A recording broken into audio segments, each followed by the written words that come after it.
नमस्कार. बऱ्याच दिवसानंतर आपण निखिल सरांशी पुन्हा एकदा गप्पा करणार आहोत, कारण दरम्यानच्या काळामध्ये ज्या घडामोडी घडल्या त्या महाराष्ट्राच्या राजकारणाच्या दृष्टीनं खूप महत्त्वाच्या आहेत. मराठा आरक्षणाचं एक आंदोलन मुंबईपर्यंत येऊन गेलं. ते आंदोलन जेव्हा संपलं त्याच्यामध्ये जे राजकारण दडलेलं आहे त्याची सुद्धा बरीच चर्चा होतीये. राज्यभरामध्ये अचानक देवाभाऊ नावानं निनावी जाहिराती लागलेल्या आहेत. त्याच्या पाठीमागं नेमकं कोण आहे याचं रहस्य अजून उलगडलेलं नाहीये. आणि हा नेमका काय प्रकार आहे? इतरांना श्रेय मिळू नये म्हणून फक्त देवाभाऊ आहेत का? नाव जाहीर का होत नाहीये? याच्यातून मराठ्यांना न्याय देणारं एकमेव नेतृत्व आता देवेंद्र फडणवीसांचं आहे हे ठसवण्याचा प्रयत्न होतोय का? याच्याबद्दल आपण बोलणार आहोत, कारण त्याच्यामध्ये खूप कंगोरे आहेत. सोबतच आजच आपण बघतोय की अजित पवारांच्या नाराजीचं नाट्य पुन्हा एकदा सुरू झालेलं आहे. त्याच्यामध्ये जो एक नेहमीचा पॅटर्न असतो, बैठकांना दांडी, त्याच्यानंतर त्यांचं अनरिचेबल होणं. कुर्डू गावातल्या प्रकरणानंतर एक दिसतंय की हे प्रकरण मीडियामध्ये जितकं गाजलं, म्हणजे भाजपचा गृहमंत्री असताना अजित पवारांच्या एका फोननं इतकी चर्चा त्याच्यामध्ये होते, त्याच्याबद्दल पण आपण बोलणार आहोत. सोबतच आंतरराष्ट्रीय पातळीवरती सुद्धा बऱ्याच घडामोडी घडलेल्या आहेत. नेपाळमधलं जे सत्ता पालटाचं सगळं चित्र दिसतंय आत्ता, त्याच्यामध्ये सोशल मीडियाचा रोल जो आहे तो खूप महत्त्वाचा आहे.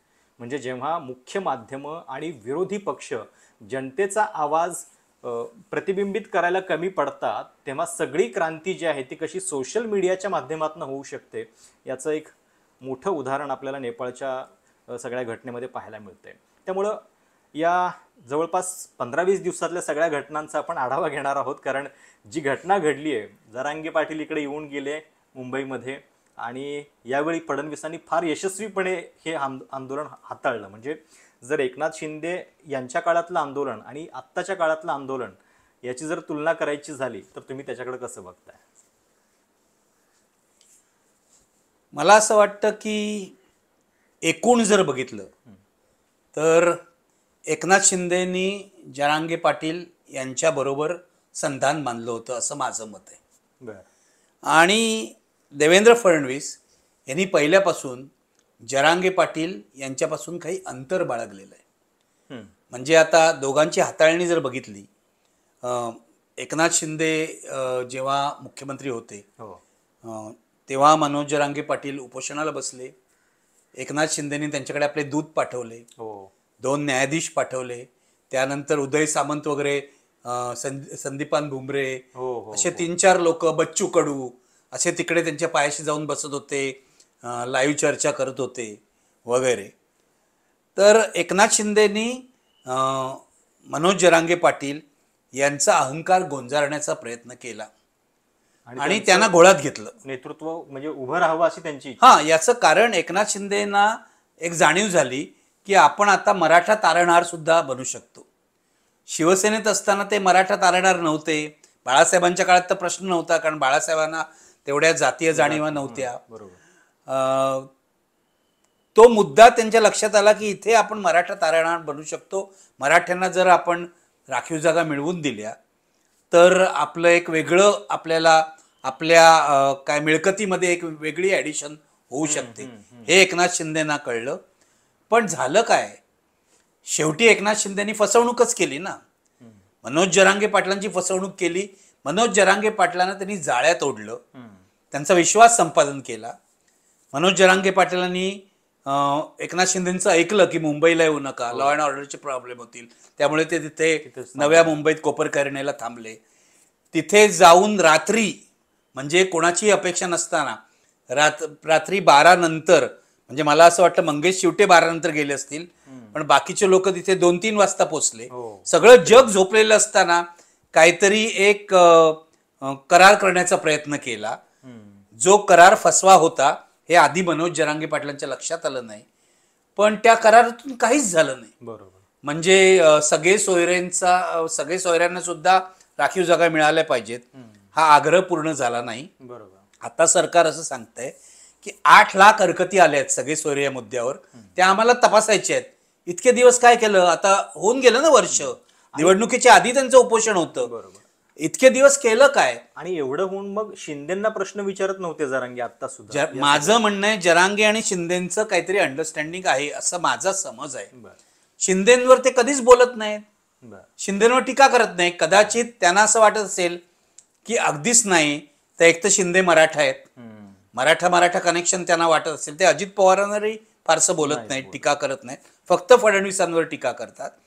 त्यांना असं वाटत असेल की इमान शिंदेनी आपल्याला न्यायमूर्ती शिंदेची समिती दिली, त्यामुळे जे मराठी आहेत काही 2,39,000 मराठ्यांना प्रमाणपत्र मिळाली कुणबीची वगैरे.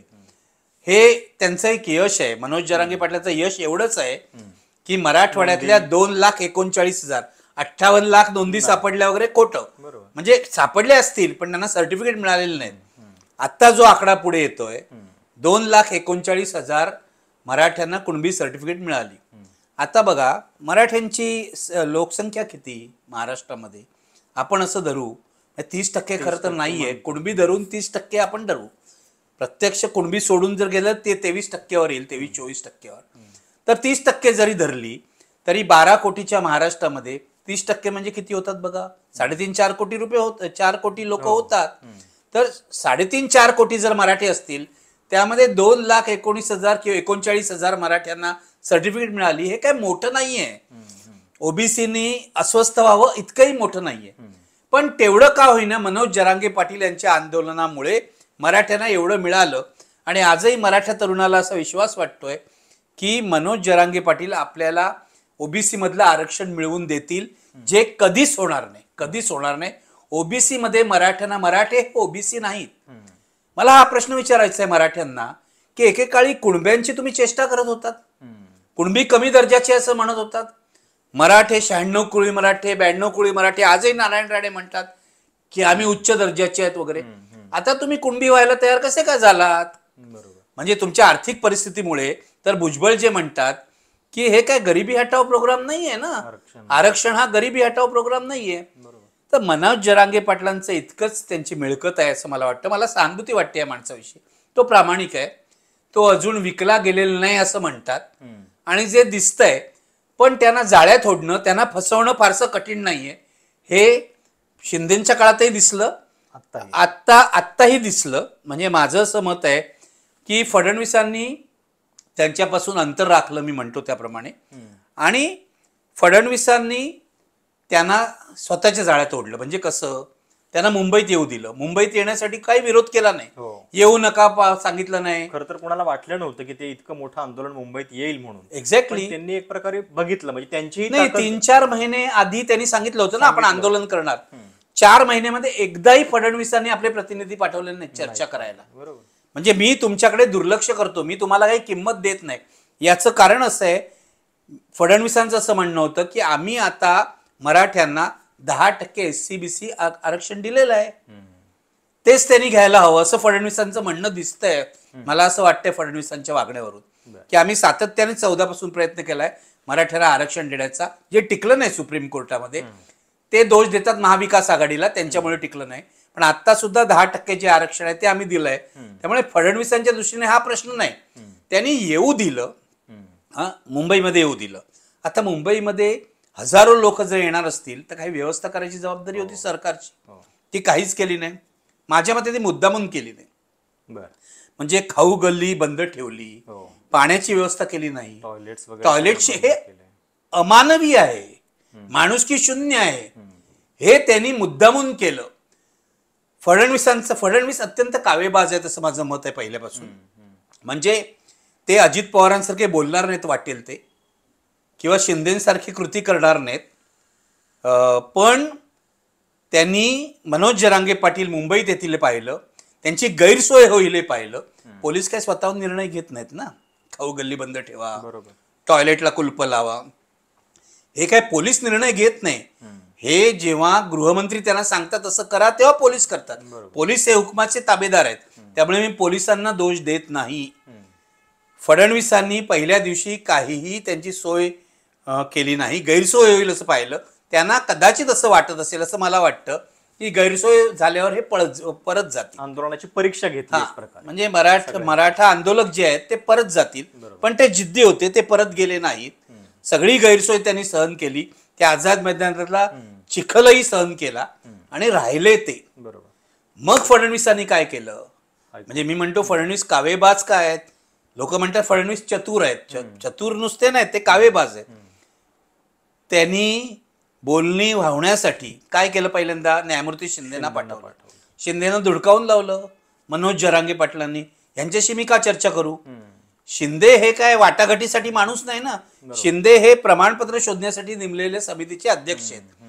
पण त्यांनी एकही मंत्री आपला कोणीही पाठवलं नाही, हे लक्षात घ्या तिथे. आणि कधी पाठवले, जेव्हा हे विखे पाटील, जेव्हा हायकोर्टात रिट पिटिशन झाला, बरोबर, आणि 6-7 रिट पिटिशन झाली. आता हा संशोधनाचा विषय, यामधले जे गुणरत्न सदावर्ते आहेत ते फडणवीसांचे समर्थक आहेत असं जाहीरपणे लोक म्हणतात. बाकीचे पिटिशन जे झाले ते कोण आहेत, हॅमी फाउंडेशन, ते मिश्रा कोण कोण आहेत, ते सगळे भाजपचे लोक आहेत का, भाजपचे छुपे समर्थक आहेत का. आणि जे बेंच बसलं, म्हणजे मला आश्चर्य वाटतं, बेंच म्हणजे मुख्य न्यायाधीश आहेत चंद्रशेखर, आणि त्यांच्याबरोबर कोण आहेत तर आरती साठे. आरती साठे या भाजपच्या प्रवक्त्या आहेत, माजी प्रवक्त्या. त्यांच्या नेमणुकीवरून वादंग झालेलं आहे. फडणवीसांच्या सोयीचा निर्णय होण्यासाठी हे बेंच होतं का, हा संशय मला आहे. आपण न्यायालयाविषयी वाटेल ते बोलू शकत नाही, हेतुविषयी शंका घेऊ शकत नाही, हे मला माहिती आहे.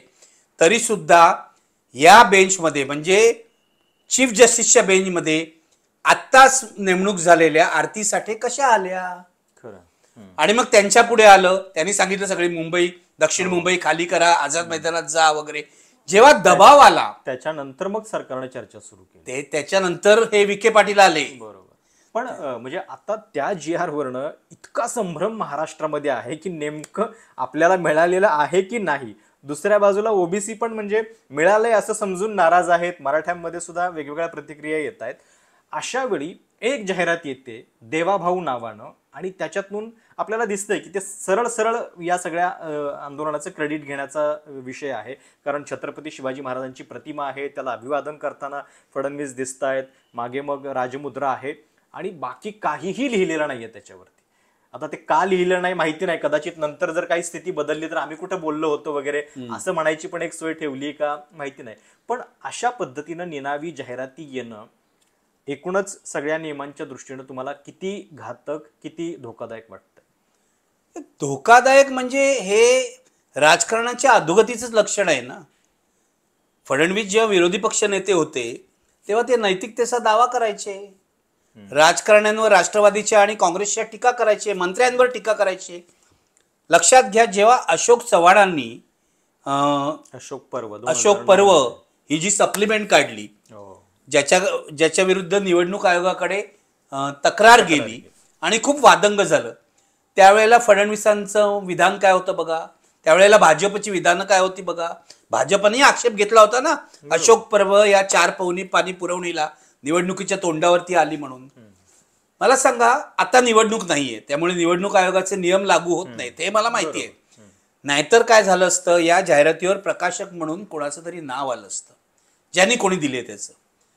आता हे सगळं मराठा आंदोलन संपल्यावर घरी गेले मनोज जरांगे पाटील, गावी गेले, सत्कार झाला, अमुक झालं, तमुक झालं. म्हणजे मला असं वाटतं की हे जे तडजोड झाली, मनोज जरांगे पाटलांना ते हैदराबाद गॅझेट वगैरे दिलं, मी त्यावेळेलाही म्हटलं होतं की कोर्टाच्या दबावामुळे ही झालेली आहे.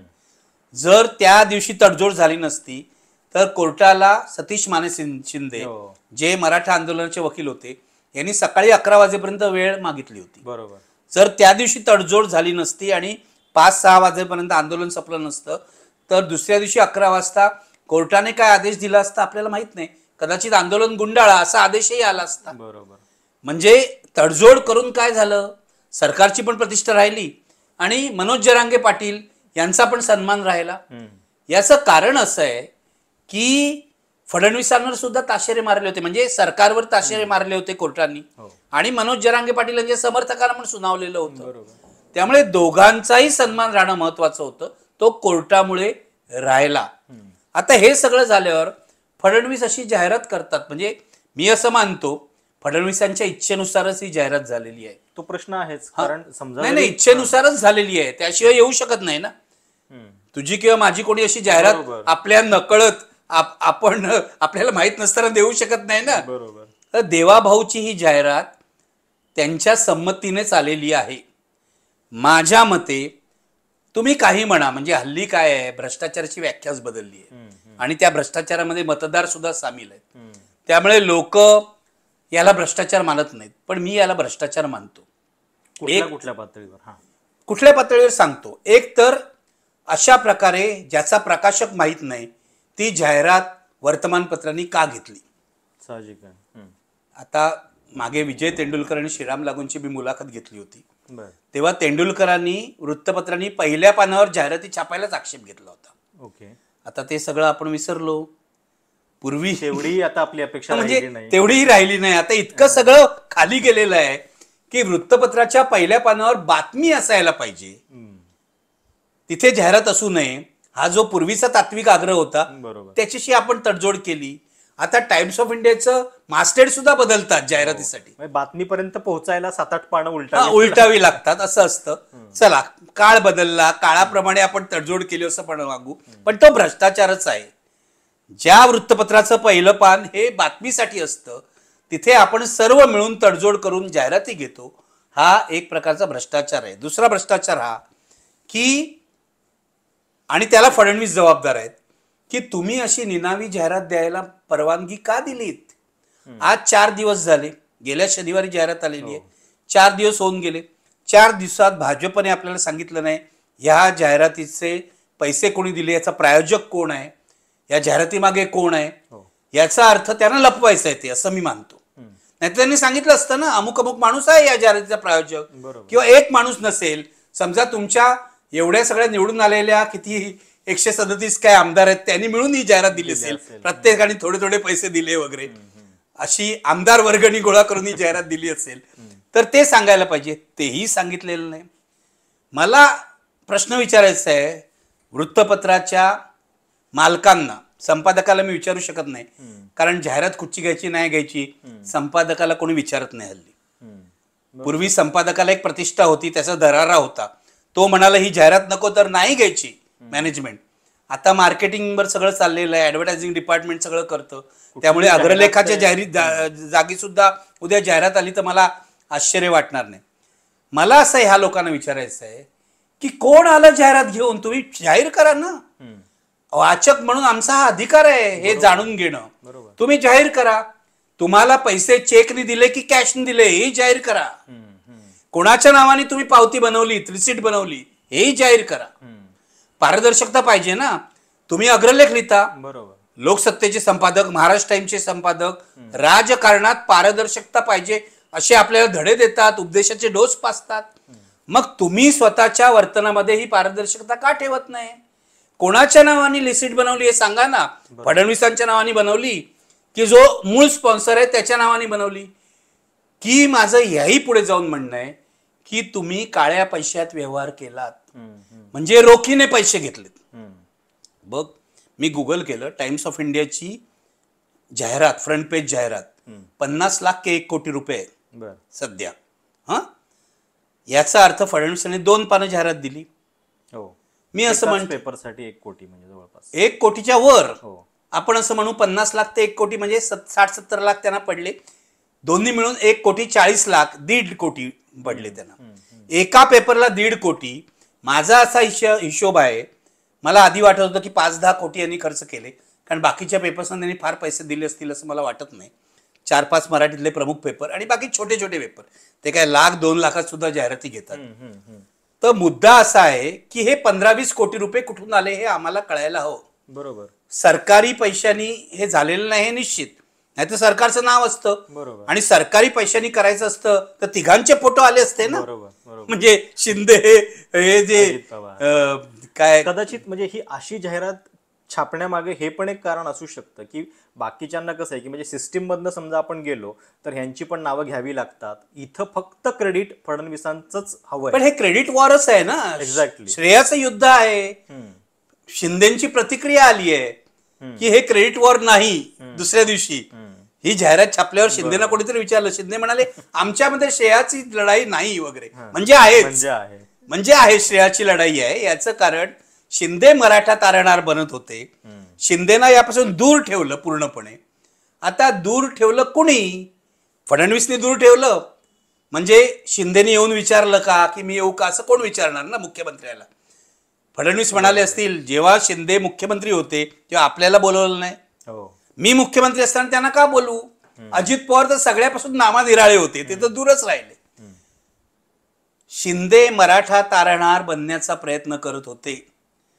फडणवीसांनी शिंदेची मराठा तारणहारी उपाधी या सगळ्या यावेळच्या मुंबईच्या आंदोलनात काढून घ्यायचा प्रयत्न केला. म्हणून ती जाहिरात आहे पहिल्या पानावर, शिवाजी महाराजांच्या पुतळ्याच्या पाया पडतोय हा देवा भाऊ. यांना काय शिवाजी महाराजांविषयी प्रेम आलं का. माझा प्रश्न असा आहे की संघाला शिवाजी महाराजांविषयी कधी प्रेम होतं. RSSच्या लोकांनी शिवाजी महाराजांची जेवढी बदनामी केली आहे तेवढी कोणीच केली नसेल. संघाला प्रेम आहे ते पेशव्यांविषयी, त्यांना शिवछत्रपतींविषयी प्रेम नाही. पण आता फडणवीसांना पहिल्या पानावर हा फोटो द्यावासा वाटतोय की मी शिवाजी महाराजांच्या पुतळ्याच्या पाया पडतोय. याचं कारण यामागे मराठा आणि मराठी राजकारण आहे, लक्षात घ्या. बरोबर. मराठा समाज हा शिवाजी महाराजांना दैवत मानतो, मराठी समाज हा शिवाजी महाराजांना दैवत मानतो. आणि फडणवीसांच्या मनात हे आहे की आपण ब्राह्मण आहोत. देवाभाऊ का, देवेंद्र फडणवीस हे नाव आलं की ब्राह्मणपणाचा शिक्का लागतो. तो एक नकळत मेसेज द्यायचा प्रयत्न हा, केला. आता हा ब्राह्मणपणाचा शिक्का त्यांना काढून टाकायचा आहे. आणि मी एक गोष्ट तुला सांगतो, कोणाच्या लक्षात आलंय की नाही मला माहित नाही. मला आठवतंय लोकसभा किंवा विधानसभा निवडणुकीच्या वेळेला एक्सप्रेस वेवर देवाभाऊ ही जाहिरात लागली होती, होर्डिंग. 1-2 होर्डिंग तरी मी बघितली होती आणि नंतर ती गायब झाली. ती का गायब झाली मला माहित नाही. तर ती जी देवाभाऊ ही कन्सेप्ट होती ती आता परत आलेली आहे जाहिरातून. आणि फक्त जाहिराती नाही केल्या, विमानतळावर लावल्या, आणखीन कुठे कुठे लावल्या, होर्डिंग्स लावली सगळीकडे. तेव्हा फडणवीसांना हे दाखवायचं आहे की मराठा तारणहार सुद्धा मीच आहे. मी ब्राह्मण असलो तरी मी मराठ्यांचा तारण आहे, मी ओबीसीचा तारणहार आहे, मी महाराष्ट्राचा नेता आहे, हे दाखवायचा हा प्रयत्न आहे. ही गोष्ट बरोबर आहे अगदी की एकनाथ शिंदेचं जे काही त्या सगळ्या आंदोलनाशी असोसिएशन होतं ते पूर्णपणे छाटून टाकलं. एकतर राधाकृष्ण विखेंना उपसमितीचं अध्यक्षपद दिलं. शिंदे या सगळ्या याच्यामध्ये दरेगावात जायला निघाले होते, जेव्हा गेले पण ते आणि परत आले लगेच. म्हणजे एक प्रकारे सगळं त्यांनी शिंदेना दूर ठेवलं ना, त्यांनी स्वतःच्याच विचारपूर्वक दूर ठेवलं आणि स्वतःच्या सिस्टीमनं सगळं हाताळलं. आणि त्याच्यामध्ये आता पद्धतशीरपणे कदाचित हाच प्लॅन दिसतोय की हे क्रेडिट पूर्णपणे आमचं आहे, भाजपचं, फडणवीसांचं भाजपचं आहे. आणि चर्चा करायला कोणाला पाठवलं, शिंदेची माणसं मागे ठेवली. तिथे सामंत जे आहेत, उदय सामंत गेल्या वेळेला पुढे होते, आता मागे बसले, मागे उभे राहिले, फोटोत मुंडी चाली नाही, फक्त शरीर आलं वगैरे, हे बघितलं आपण. तिथे कोण होते, शिवेंद्रराजे भोसले आणि विखे पाटील, दोघही मराठा. भाजपचा एकही नेता तिथे आला नाही. चंद्रकांत पाटलांना लोक मराठा मानत नाहीत म्हणून ते उपसमितीचे अध्यक्ष होते, ते अध्यक्षपद त्यांच्याकडून काढून घेतलं आणि विखे पाटलांकडे दिलं. कारण विखे पाटील हे ट्रॅडिशनल मराठा आहेत, पण विखे पाटील मुळात भाजपचे नाहीत. शिवेंद्रराजे भोसले सुद्धा मुळात भाजपचे नाहीत. तेव्हा भाजपच्या बाहेरचे म्हणजे आता भाजपमध्ये आहेत पण मूळचे भाजपच्या बाहेरचे हे दोन्ही नेते तिथे आले. भाजपचा एकही नेता आला नाही तिथे. नेहमी फडणवीसांचे जे काय म्हणतात त्याला, तारणहार नाही, काय म्हणतात, संकटमोचक, तर ते गिरीश महाजन तर यावेळेला गायबच होते.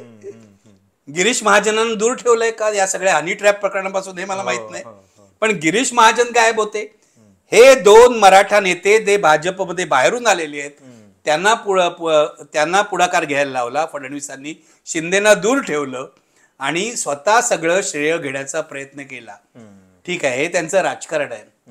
माझं म्हणणं आहे की आमच्या मीडियाला लाज नाही वाटत बरोबर ही जाहिरात अशी घ्यायला. एक्झॅक्टली, म्हणजे रिसिटा दाखवा ना. माझं तर मागणी आहे, रिसिटा दाखवा.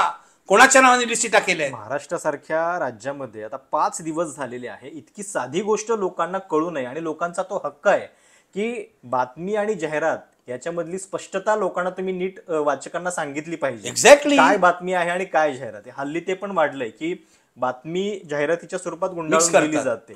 तर म्हणजे पेड न्यूज पासून सुरुवात झाली होती, मग त्याच्यानंतर काही रेग्युलेशन्स पण आले. आता जरी निवडणुकीचा काळ नसेल, जो तुम्ही उल्लेख केला तो बरोबर आहे की आता निवडणूक आयोग काय त्याच्यामध्ये लगेच इंटरफेअर करू शकत नाही, पण तरी सुद्धा ही एक प्रकारे एखाद्या घोटाळ्याची चाहूल दिसतेय का? कारण ह्याच्यातला पैसा शेवटी कुठून ना कुठून तरी जनतेच्याच खिशातनं खर्च. माझं म्हणणं असं आहे की रोहित पवारांनी प्रेस कॉन्फरन्स घेऊन सांगितलं, नाही ट्विटरवर आधी सांगितलं त्यांनी. पहिल्यांदा ते असं म्हणाले की हे पैसे मित्रपक्षाच्या एखाद्या मंत्र्यांनी दिले, अडचणीत आलेल्या. अडचणीत आलेल्या. मग कोण आहेत ते? माझ्या मनात असं आलं, कोण आहेत ते? माणिकराव कोकाटे आहेत, शिरसाट आहेत, की ते आपले योगेश कदम आहेत, की ज्यांना मंत्रिमंडळाबाहेर जावं लागणार होतं पण जे वाचले असे फडणवीसांना खुश करायला हे पैसे देत आहेत, की आणखीन कोण आहे? म्हणजे असं बोलणं फारच गडबडीचं आहे. रोहित पवारांनी सरळ नाव घ्यायला पाहिजे होतं. या विरोधी पक्ष नेते आहात ना तुम्ही, किंवा विरोधी पक्षाचे नेते आहात. मंत्री आपल्या नेत्याचं चेहरा किमान थोडाफार तरी दाखवायला पाहिजे ना. एवढं धाडस तो करणार नाही. तेवढं धाडस तो करणार नाही. त्याला मंत्रिमंडळात जर खुर्ची टिकवायची असेल तर चला बाबा, आपण जो बॉस आहे, मूळ बॉस फडणवीस, त्यांना आपण खुश करूया, असं असू शकतं. हे मला माहित नाही. रोहित पवारांनी नाव सांगितलेलं नाही, त्यामुळे मी नाव घेऊ शकत नाही. पण रोहित पवारांनी नाव न घेऊन अनेकांच्या मनामध्ये संशयाची भूतं उभी केलेली आहेत. पण रोहित पवारांनी त्याही पलीकडे जाऊन एक गंभीर आरोप केलाय चंद्रकांत बावनकुळेंवर, की मेघा इंजिनिअरिंग कंपनी, या कंपनीला 90 कोटी रुपये दंड झाला होता, बरोबर आहे ना? तो कमी करण्यात आला, काहीतरी थोडासा ठेवला आणि बाकीचा सगळा वेव ऑफ करण्यात आला. आता रोहित पवार हे बोलतायत, बावनकुळे म्हणतात तुम्ही सिद्ध करा. रोहित पवारांनी पेपर्स दाखवले, त्यांनी विधानसभेत भाजपच्या आमदाराला मिळालेली उत्तरं दाखवली, विधानसभेच्या फ्लोअरवरची उत्तरं दाखवली. म्हणजे ही जी मेघा कंपनी आहे, मेघा इंजिनिअरिंग कंपनी, तिला सवलत दिली. आता 90 कोटी रुपये किंवा 90 कोटीतले 10 कोटी भरले, 80 कोटी सवलत दिली. तर मी असा विचार करतो, 80 कोटी जर यांना सवलत मिळाली असेल, त्यातले 10-20 कोटी त्यांनी फडणवीसांच्या जाहिरातीवर खर्चही केले असतील, कोणाला माहित. जोपर्यंत हे कळत नाही ना कोणी जाहिरातीला पैसे दिले, जोपर्यंत देवेंद्र फडणवीस हे सांगणार नाहीत कोणी पैसे दिले, तोपर्यंत आम्ही संशय घेत राहणार. आणि फडणवीसांच्या चारित्र्याविषयी हा संशय आहे, लक्षात घ्या. त्यांनीच खरं तर स्वतःहून या सगळ्याची सांगायला पाहिजे. एरवी येऊन दोघे पत्रकारांना सांगतात, आता का नाही सांगत आहेत? सांगा की, पारदर्शकता पाहिजे ना, सांगा कोणी जाहिरात दिली. आणि मित्रपक्षाच्या मंत्र्यांना आपण जरब बसवतोय, त्यांना शिस्तीत आणतोय, याच्याबद्दलच्या सगळ्या गोष्टी मीडियामध्ये येत असतात, की फडणवीस कसे म्हणजे एकटे ते काय करणार वगैरे सगळ्या गोष्टी हे करण्यासाठी. मग आणि फडणवीसांची प्रतिमा किती स्वच्छ आहे हे सतत सांगण्याचा भाजपचा प्रयत्न असतो. बरोबर. माझं म्हणणं आहे, फडणवीसांनी पैसे खाल्ले नाहीत असं भाजप जे सांगतात, किंवा फडणवीस करप्ट नाहीत किंवा मोदी करप्ट नाहीत. माझं तर म्हणणं, मोदीने सुद्धा अशी जाहिरात कधी दिलेली नाहीये. म्हणजे 2016ला नोटबंदी नंतर पेटीएमने जाहिरात दिली होती, त्याच्यामध्ये पण आपल्याला माहिती होतं की पेटीएम, रिलायन्स, कोण ना कोण असतं, त्यांची नावं असतात किंवा काहीतरी असतं. पण मोदींवरही मात केली फडणवीसांनी. म्हणजे एक महाराष्ट्र पॅटर्न तयार होईल की अशा पद्धतीने जर. नाही, महाराष्ट्र पॅटर्न तयार झालेलाच आहे. मला पुढचा मुद्दा माझा अधिक गंभीर आहे, हे लक्षात घे. फडणवीसांनी सुरुवात नाही केली. फडणवीस असा ढीग करत अनैतिकतेचा वरच्या मजल्यावर पोचलेले आहेत. मुद्दा असा आहे की महाराष्ट्रातली माध्यमं, विशेषतः वृत्तपत्र, टीव्ही चॅनल, ज्या राजकारण्यांच्या जाहिराती घेतात, आता लोक मला असं म्हणतील की तुम्ही जुन्या काळातले आहात, या जाहिराती घेऊ नयेत असं तुमचं मत आहे का? कसं टिकणार, व्यवहार कसा होणार? म्हणजे आमचा महानगर हा पेपर गुंडांच्या जाहिराती घ्यायचा नाही. काही लोक मला आज म्हणतात तुम्ही त्या जाहिराती घेतल्या असतात तर अजून पेपर पुढे चालला असता. मला नव्हता चालवायचा. मला भ्रष्ट राजकारण्यांच्या जाहिराती नकोत, मला अरुण गवळी सारख्या गुंडाची जाहिरात नकोत. पण आज माध्यमं अशी कोणतीही जाहिरात घेतात. माझं म्हणणं आहे, हे जाहिराती देऊन राजकारणी, जिल्ह्यात काय चाललंय बघा. केवळ फडणवीसांच्या जाहिरातीचा मुद्दा नाही, जिल्ह्यातले जे नेते आहेत, आमदार आहेत, खासदार आहेत, हे जाहिराती देतात. आणि तुम्हाला जर तो आमदार, खासदार किंवा नेता जो कोणी असेल, वर्षाला समजा 5-10 लाखाची जाहिरात देणार असेल तुमच्या वृत्तपत्राला किंवा टेलिव्हिजन चॅनलला, लोकल चॅनल्स पण खूप असतात, युट्यूब चॅनल्स पण खूप आहेत, तर बातमी देताना तुमचा हात आखडतो. बरोबर. ही वेगळ्या प्रकारची सेन्सॉरशिपच आहे. हा पैसे देऊन वृत्तपत्राच्या मालकांना खुश करण्याचा प्रकार आहे. आणि जे समजा आता XYZ नेत्यांनी जाहिरात दिली, त्याच्या भ्रष्टाचाराविरुद्ध लिहिण्याची हिंमत आहे का तुमची? खरंय, खरंय, बरोबर. फडणवीसांनी ही जाहिरात दिली, फडणवीसांनी 15-20 कोटी रुपये खर्च केले, फडणवीसांनी उद्या घोळ घातला, त्याविरुद्ध प्रश्न विचारण्याची हिंमत आहे का? बरोबर. मी एक महत्वाचं उदाहरण देतो. लोकसत्ता, गिरीश कुबेर संपादक आहेत. एरवी गिरीश कुबेर सगळ्या जगावर तलवार चालवतात. परवा त्यांनी लिहिलेला एक अग्रलेख बघा. ते एकनाथ शिंदेवर टीका करतायत, अजित पवारांवर टीका करतायत, पण फडणवीसांवर टीका अशी हळूहळू हळूवारपणे आहे. हे का? माझं म्हणणं आहे, प्रत्यक्ष अप्रत्यक्ष परिणाम संपादकाच्या लेखणीवर सुद्धा येत असतो, कारण मार्केटिंगचा दबाव असतो. मी हा संपादक म्हणून अनुभव घेतलेला आहे. यातले बहुसंख्य दबाव मी मानले नाहीत, म्हणून मी आज संपादक नाहीये. पण मार्केटिंगचे लोक तुम्हाला येऊन सांगतात की आपल्याला अमुक एका पक्षाने जाहिरात दिलेली आहे, जरा यांच्या बातम्या दाखवा, हे सांगतात. अमुक एक जाहिरात आलेली आहे, इतक्याचं पॅकेज आहे, 50 लाख 1 कोटी रुपयाचं, या पक्षाच्या सभा लाईव्ह दाखवा, हे सरळ येऊन सांगतात. मी संपादक असताना माझा अनुभव आहे, वैयक्तिक अनुभव. त्या दबावाला बळी पडायचं की नाही हा वेगळा मुद्दा. मग म्हणतात वागळे संपादक म्हणून ऐकतच नाहीत, वागळे आडमुठे आहेत. मी आडमुठा नाहीये, मी संपादकीय तत्वानुसार चालतो, म्हणून तुम्हाला आडमुठा वाटतो. तुम्हाला वाटेल तो भ्रष्टाचार करायचा असतो. अरे या गोविंदा मंडळाकडून पण पैसे घेतात, टेलिव्हिजन चॅनलवाले दाखवायला गोविंदा मंडळांकडून पैसे घेतात. म्हणजे केवळ राजकारणी नाही, आता राम कदम एवढी गोविंदा करतो, राम कदम आमदार, तर काय पैसे घेऊन दाखवतात ना. म्हणजे जाहिरात आणि त्याच्यातल्या हितसंबंधांबद्दल आपण बोलतोय, आणि त्याच्यात मग आता ही गोष्ट किती गंभीर आहे की किमान ते हितसंबंध कोणाचे आहेत हे तरी तुम्ही दाखवा. म्हणजे की नाव जर तुम्ही लपवायला लागला तर एक प्रकारे या घोटाळ्यामध्ये मग आता मीडिया पण सामील आहे, नेत्यांची पण त्याला साथ आहे, एक व्यवस्थाच सगळी जनतेशी आणि वाचकांशी बेईमानी करते. याच्या विरोधात काहीतरी नियम बनणं आवश्यक नाही, तर हे अजून फोफावत जाईल. नियम बनला नाही तर उद्या नेपाळ होईल. आता नेपाळमध्ये कोणाचा जो त्या काय तरुण मुलांचा जो राग आहे, जेनझीचा तरुण मुलांचा, तो फक्त राजकारण्यांवर नाहीये. बरोबर. त्यांनी नेपाळमधल्या सगळ्यात जास्त खपाच्या म्हणजे नेपाळी भाषेमध्ये आणि इंग्रजी त्या वर्तमानपत्राच्या ऑफिसला आग लावली. राजकारणी आणि मीडियाची जी युती आहे ना, त्याविरुद्ध तो राग आहे. म्हणजे मी हिंसेचं समर्थन करणार नाही, त्यांनी ज्या पद्धतीने हिंसा केली आहे ती अत्यंत अयोग्य आहे. पण मी असं मानतो की हा तरुणांचा रोष आहे, हा रोष भारतात सुद्धा पाहायला मिळेल. कारण भारतीय मीडियाने अक्षम्य अपराध केलेला आहे, अक्षम्य अपराध. आणि नुसतं नाही, मीडियाचे मालक आणि राजकारणी यांचं संगनमत आहे गेली 10-11 वर्ष. मोदी सत्तेत आल्यापासून मीडियाचे मालक, भ्रष्ट राजकारणी यांचं संगनमत झालेलं आहे. काय येत नाही, संजय शिरसाटच्या एवढ्या भानगडी आहेत. आता रोहित पवारनी दुसरी काढली ती सिडकोची, त्याची हेडलाईन का बनत नाही?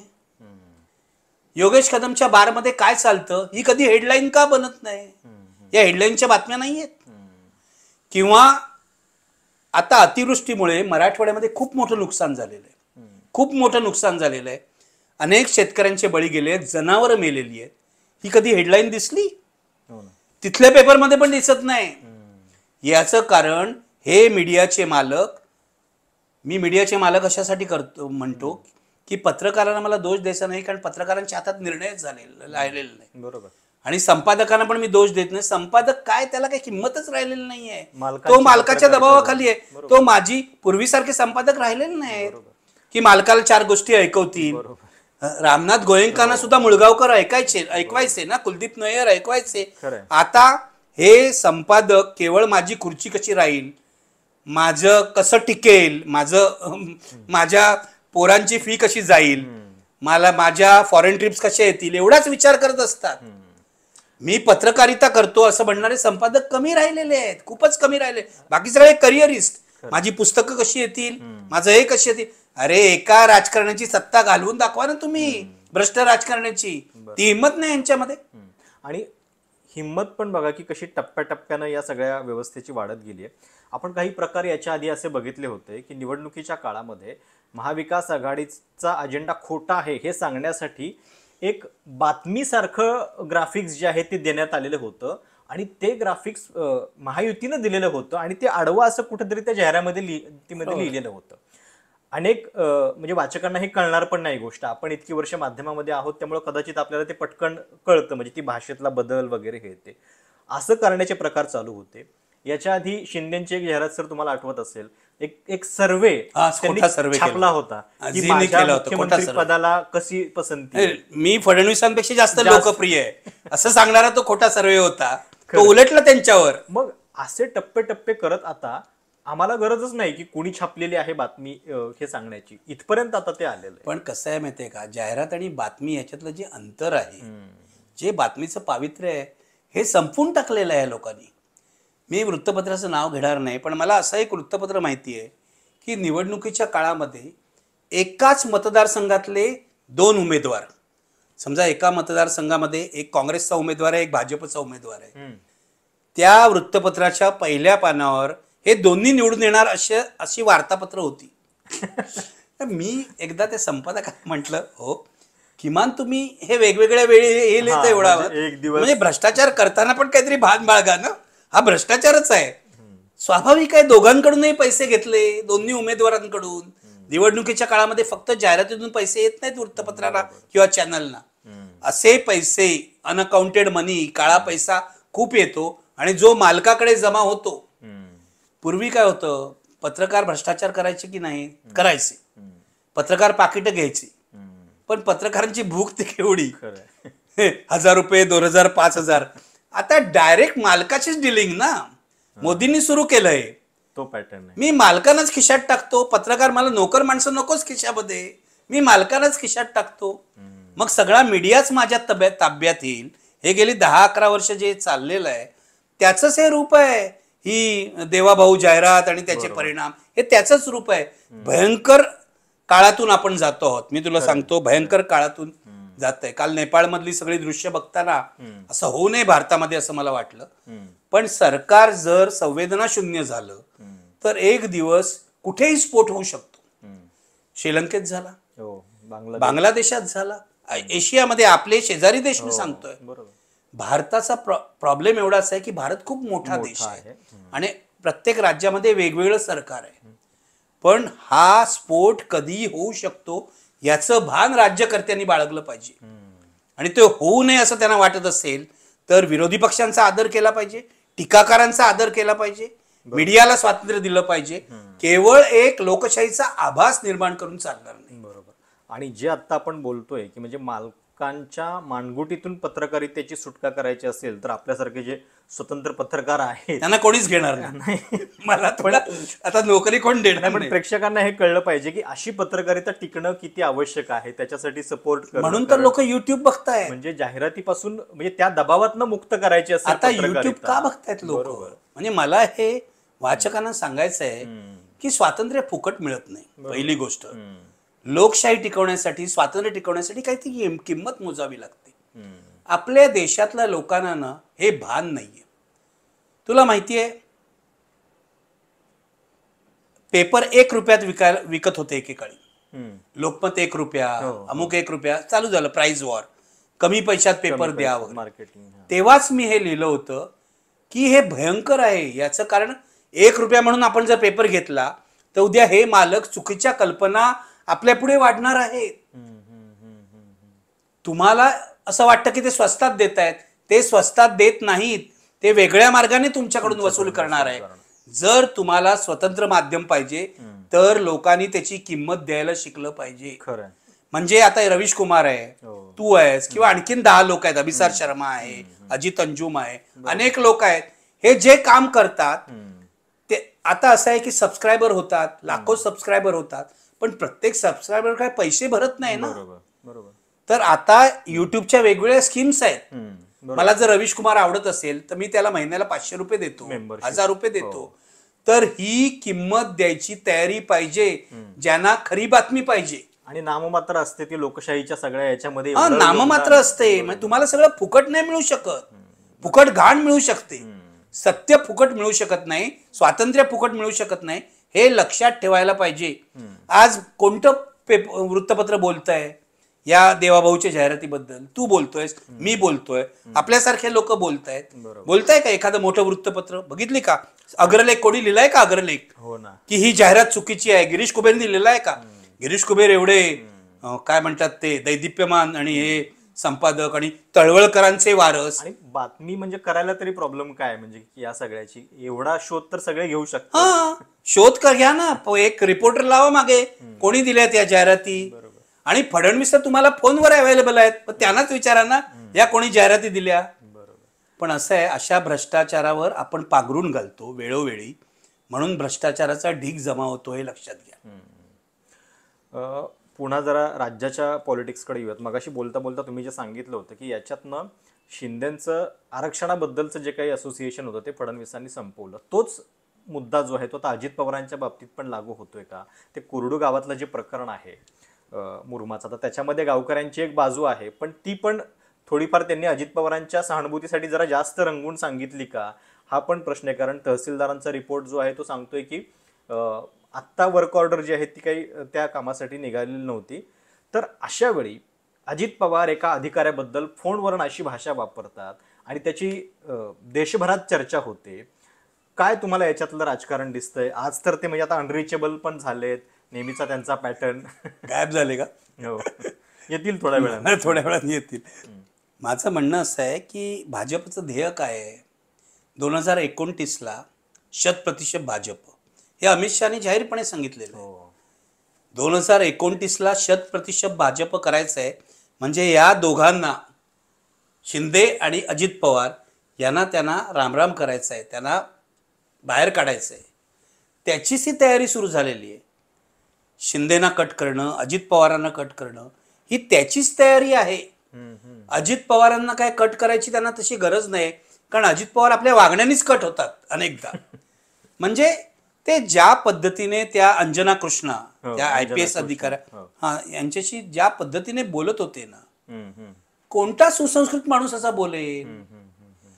मी सांगतो, हे फक्त राष्ट्रवादी काँग्रेस अजित पवारांना लागू नाही, हे सर्व पक्षांना लागू आहे.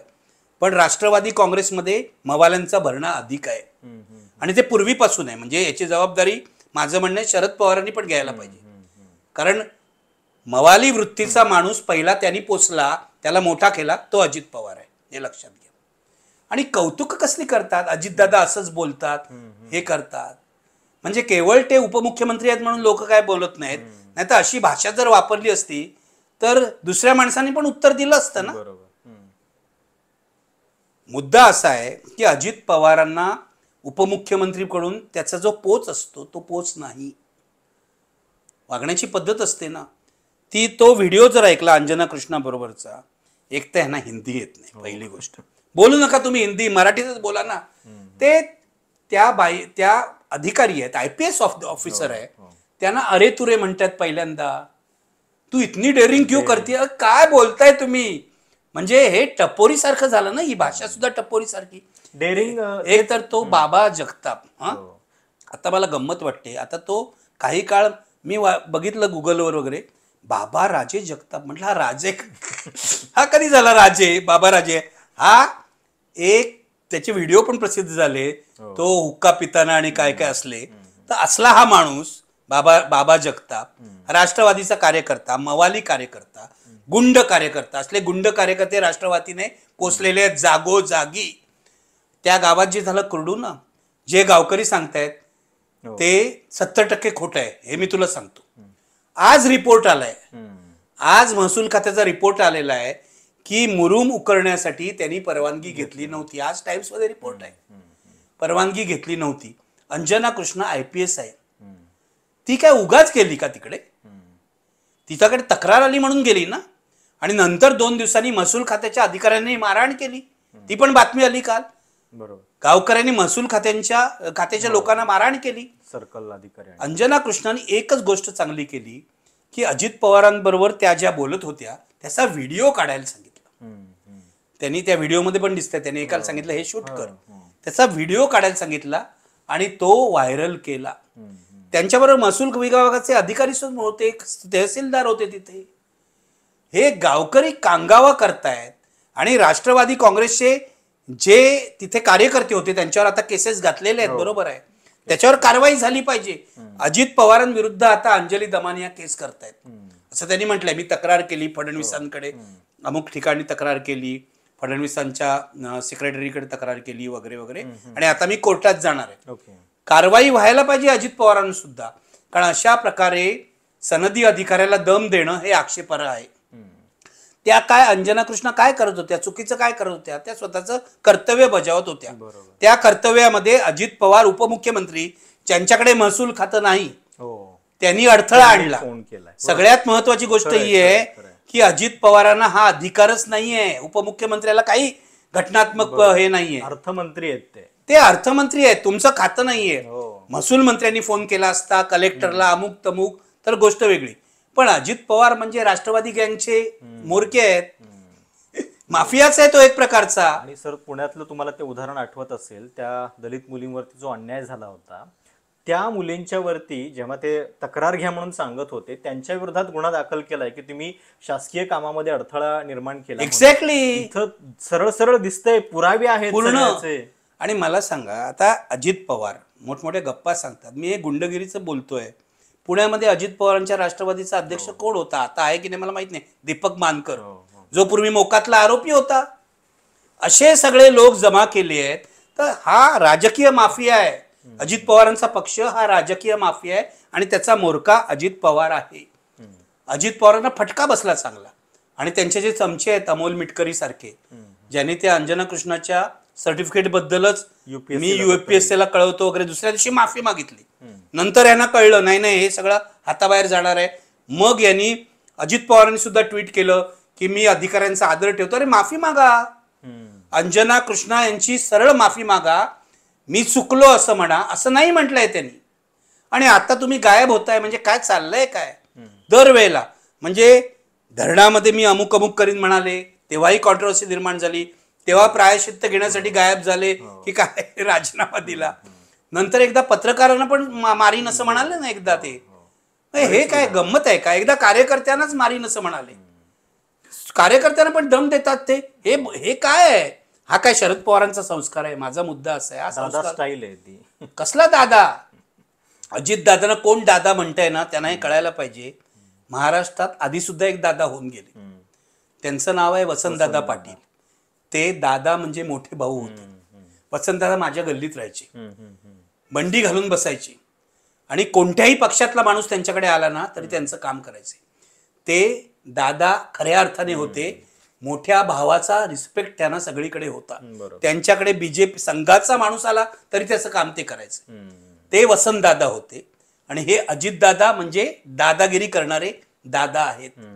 माझं म्हणणं असं आहे की महाराष्ट्राच्या राजकारणातला हा फरक आहे. त्यावेळचे वसंतदादा आणि यावेळचे अजितदादा, हा फरक आहे, ही अधोगती आहे महाराष्ट्राच्या राजकारणाची. सर, रोहित पवारांनी जे एक ट्विट केलंय या सगळ्या घटनेबद्दल ते थोडंसं खूप इंटरेस्टिंग आहे. म्हणजे ते असं म्हणतायत की मित्र पक्षाच्या एका नेत्याला अडचणीत आणण्यासाठी एक मीडिया ट्रायल चालू आहे आणि त्या मीडिया ट्रायलमध्ये अजितदादांच्याच पक्षाचे नंबर 2 आणि 3चे नेते, आता त्यांनी नाव घेतलं नाहीये पण ते कोण असू शकतात तर तटकरे आणि पटेल यांच्याकडे बहुधा त्यांचा अप्रत्यक्ष रोख आहे, ते सहकार्य करतायत. तर हे काय चालू आहे, म्हणजे नेमकं भाजप सगळ्याच लोकांचं आता मला माहित नाही काय चालू आहे. खरं तर शोधून काढायला पाहिजे. पण कदाचित पहिली गोष्ट म्हणजे आपल्याला हे समजायला पाहिजे की रोहित पवार अजित पवारांच्या पक्षामध्ये भांडणं लावायचा पण प्रयत्न करत असतील. तटकरे आणि प्रफुल्ल पटेल अजित पवारांविरुद्ध का करतील, आणि करत असतील तर मोठं कारस्थान आहे असं म्हणायला पाहिजे. म्हणजे तटकरे आणि प्रफुल्ल पटेल हे अमित शहांशी हातमिळवणी करून जर अजित पवारांविरुद्ध कारस्थान करत असतील तर तो मोठा राजकीय कट आहे आणि त्याचा शोध घेतला पाहिजे असं म्हणेन. पण कदाचित रोहित पवार अजित पवारांच्या पक्षामध्ये भांडणं लावण्यासाठी हे म्हणत असतील. मला माहित नाही याविषयी काय आहे. पण मला एकच गोष्ट वाटते की अजित पवारांचं वागणं महाराष्ट्राच्या पूर्वीच्या संस्कृतीला योग्य नाही, साजेसं नाही. अशा प्रकारे सनदी अधिकाऱ्यांना दमदाटी करून हे नेते मोठे झालेले आहेत. म्हणून आज सनदी अधिकारी सुद्धा पूर्णपणे कणाहीन झालेले आहेत, लाचार झालेले आहेत.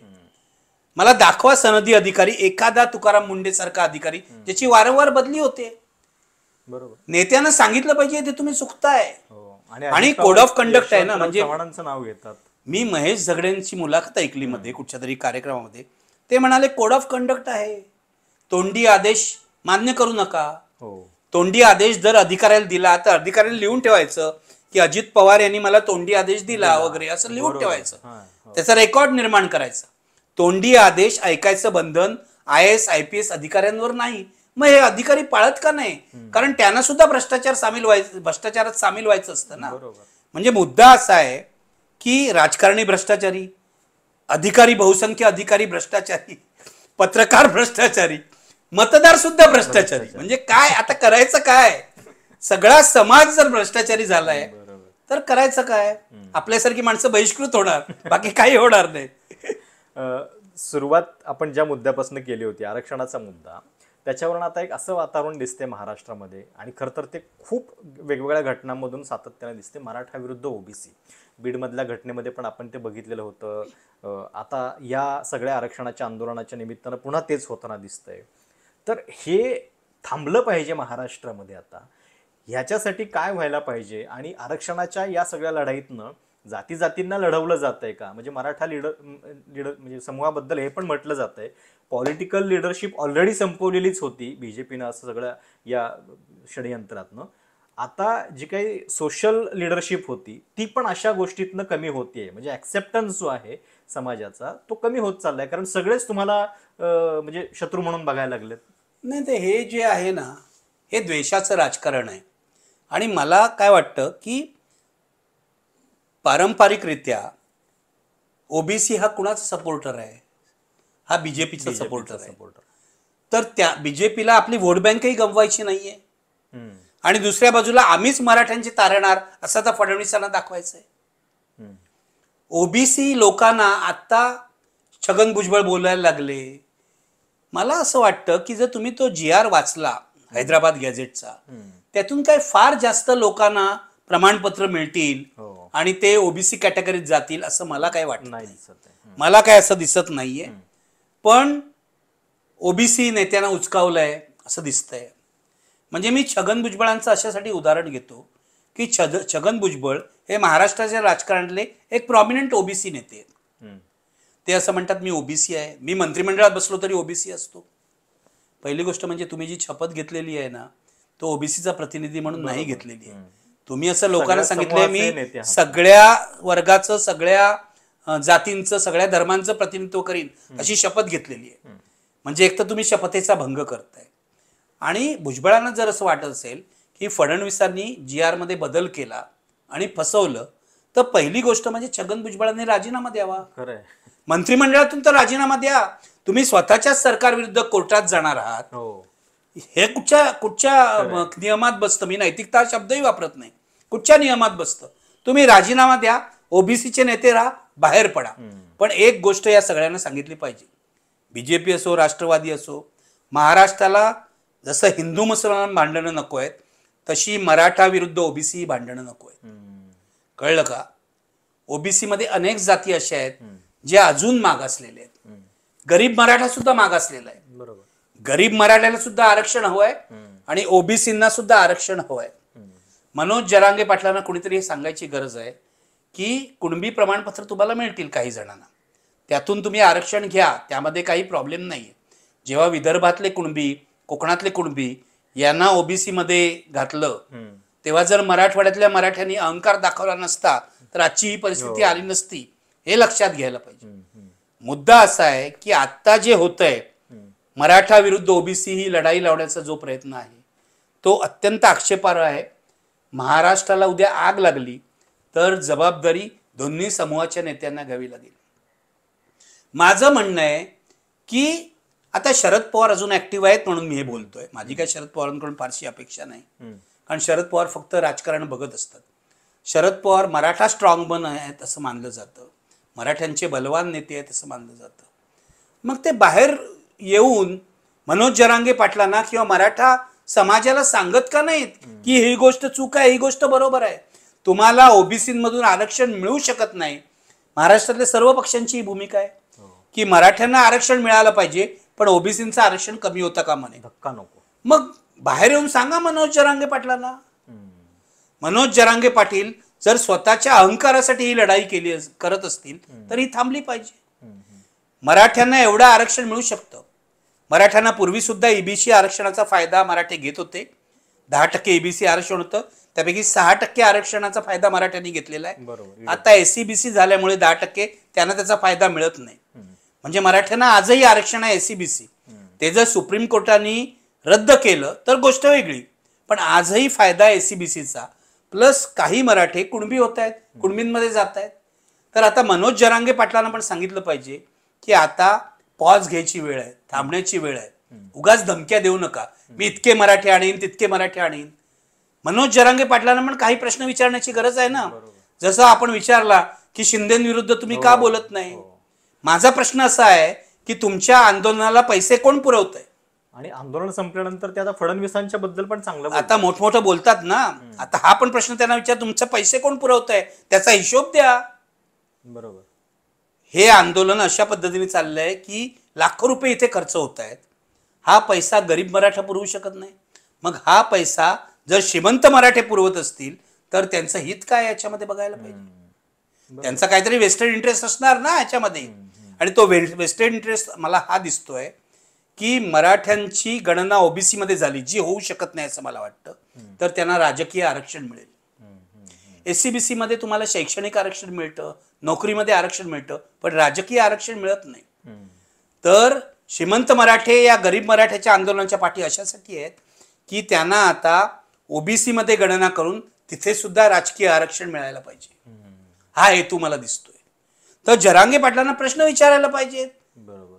खूप झालं जरांगे पाटील म्हणजे प्रामाणिक नेते आहेत वगैरे, ठीक आहे, गरीब मराठ्यातून आलेले, सगळं कौतुक करे. पण तुम्ही जर महाराष्ट्रातील शांतता भंग करणार असाल तर चालणार नाही. बरोबर. आणि एक गोष्ट तुला सांगतो, जिच्याकडे कोणाचं लक्ष लागले म्हणजे लक्ष गेलेलं नाही, मी त्यावर व्हिडिओ बनवणार आहे. सोमवारच्या लोकसत्तेने एक बातमी दिली होती, टॉपला होती, फारसं कोणाचं लक्ष का गेलं नाही मला कळत नाही, की सरकारने मराठा आंदोलकांना जे आश्वासन दिलं की तुमच्यावरचे खटले मागे घेऊ, हे पाळलं जाणार नाहीये. पोलिसांनी आक्षेप घेतलेला आहे. पोलिसांनी पूर्वी सुद्धा आक्षेप घेतला होता की जे गंभीर गुन्हे आहेत, मालमत्ता जाळण्याचे किंवा पोलिसांवर हल्ले करण्याचे, हे खटले मागे घेतले जाणार नाहीये. तेव्हा विखे पाटलांनी जे आश्वासन दिलं मनोज जरांगे पाटलांना की सर्व गुन्हे मागे घेतले जातील 1 महिन्याच्या आत, ते पूर्ण होणार नाहीये. ही फसवणूकच आहे. कुठल्याही तुम्ही आश्वासन कशाला देता? गुन्हे बघा, प्रक्रिया फार किचकट आणि हा एक्झॅक्टली. तर सर्व गुन्हे मागे घेतले जाणार नाहीत. ज्या आंदोलकांनी हिंसा केली ते अडकणारच आहेत. दुसरी गोष्ट म्हणजे सगळ्या सोयऱ्यांचं, आता मनोज जरांगे पाटील सुद्धा सगळ्या सोयऱ्यांवर काही बोलत नाही. म्हणजे त्यांनी माघार घेतली आहे का, या प्रश्नाला त्यांनी उत्तर द्यायला पाहिजे. म्हणजे तुम्ही प्रामाणिक आहात वगैरे ठीक आहे, पण तुम्हाला चर्चा करावी लागेल. आणि हे जे आहे ना, मी तुम्हाला खरंच सांगतो, हे लाईव्ह चर्चा वगैरे ना, हा बोगसपणा आहे. लाईव्ह चर्चा होऊ शकत नाही. तुम्ही पाहिजे तर आतमध्ये जाऊन खोलीमध्ये चर्चा करा. पारदर्शकपणे समोर येऊन तुमचे 3-4 प्रतिनिधी, एकटे मनोज जरांगे पाटील काय म्हणून चर्चा करतात? सर्व विषयातलं ज्ञान मनोज जरांगे पाटलांना आहे का? म्हणून ते फसतात. गेल्या वेळेलाही फसले, या वेळेलाही फसले, कोर्टाच्या दबावाखाली आले आणि आंदोलन मागे घ्यावं लागलं. माझं म्हणणं आहे, तुम्ही तुमचं 4-5 लोकांचं एक मंडळ करा आणि सरकारशी चर्चा करा. हवी तर ती चर्चा रेकॉर्ड करून लोकांना दाखवा.